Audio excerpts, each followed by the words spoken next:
जानिए कैसे हुई भगवान श्री कृष्ण की मृत्यु व कैसे खत्म हुआ पूरा यदुवंश। 18 दिन चले महाभारत की युद्ध में रक्तपात के सिवाय कुछ हासिल नहीं हुआ। इस युद्ध में कौरवों के समस्त कुल का नाश हो चुका था। साथ ही 5 पांडवों को छोड़कर पांडव कुल के अधिकांश लोग मारे गए।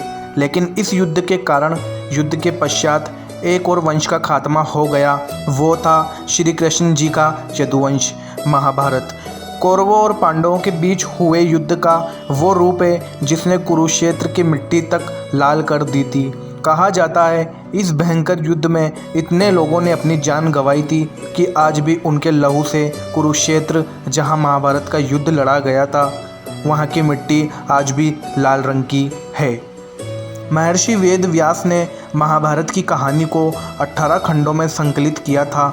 कुरुक्षेत्र का युद्ध इस ग्रंथ का सबसे बड़ा भाग है, लेकिन युद्ध के पश्चात भी बहुत कुछ ऐसा रह गया जिसके विषय में जानना आपको बहुत ज़रूरी है, जिनमें भगवान श्री कृष्ण की मृत्यु और द्वारका की नदी में समा जाने की घटना अत्यंत महत्वपूर्ण है। मौसल पर्व 18वां पर्वों में से एक है, जो कि 8 अध्यायों का संकलन है। इस पर्व में भगवान कृष्ण के मानव रूप को छोड़ना और उनके मृत्यु के पश्चात उनकी नगरी द्वारका के साथ घटी घटना का वर्णन है। आइए जानते हैं क्या छिपा है मौसल पर्व की कहानी के भीतर। ये घटना कुरुक्षेत्र के युद्ध के 35 साल बाद की है। कृष्ण के द्वारका नगरी बहुत शांत और कुशाल थी, जहाँ युवाओं के भीतर चंचलता बड़ी ही समानता थी और वे सभी भोग विलास में विलुप्त रहते थे। एक बार कृष्ण के पुत्र सांबा को एक शरारत सूझी। स्त्री का वेश लेकर वो अपने दोस्तों के साथ ऋषि विश्वामित्र, दुर्वासा, वशिष्ठ और नारदा से मिलने गया। वे सभी भगवान श्री कृष्ण के साथ एक औपचारिक बैठक में शामिल होने के लिए द्वारका आए थे। स्त्री के वेश में सांबा ने ऋषियों से कहा कि वो गर्भवती है। वे उसे ये बताए कि उसके गर्भ में बच्चे का लिंग क्या है। उनमें से एक ऋषि ने इस खेल को समझ लिया और क्रोधित होकर सांबा को शाप दिया कि वो लोहे के तीर को जन्म देगा, जिससे उनके कुल और साम्राज्य का विनाश होगा। सांबा ने ये सारी घटना उग्रसेन को बताई। उग्रसेन ने सांबा से कहा कि वे तांबे के तीर्ण का चूर्ण बनाकर प्रभास नदी में प्रवाहित कर दे। इस तरह उन्हें उस शाप से छुटकारा मिल जाएगा। सांबा ने सब कुछ उग्रसेन के कहे अनुसार ही किया। साथ ही उग्रसेन ने यह भी आदेश दिया कि यादव राज्य में किसी भी प्रकार की नशीली सामग्रियों का ना हो तो उत्पादन किया जाएगा और ना ही वितरण।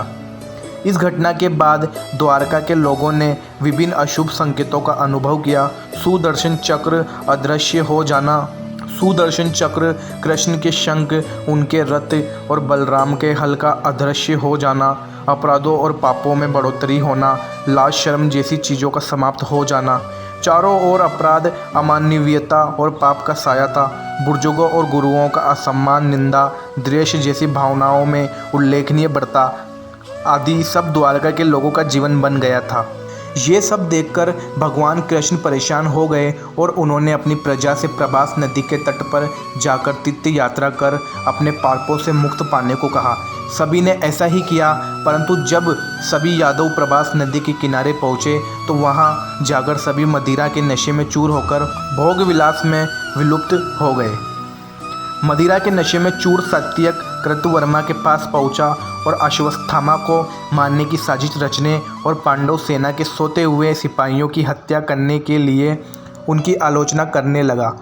वहीं क्रतुवर्मा ने भी सात्ययिक पर आरोप मढ़ने शुरू कर दिए। बहस बढ़ती गई और इसी दौरान सात्यकी के हाथ से क्रतुवर्मा की हत्या हो गई। क्रतुवर्मा की हत्या करने के अपराध में अन्य यादवों ने मिलकर सात्यकी को मौत के घाट उतार दिया। जब कृष्ण को इस बात का पता चला तो वे वहां पर प्रकट हुए और एरका घास को हाथ में उठा लिया।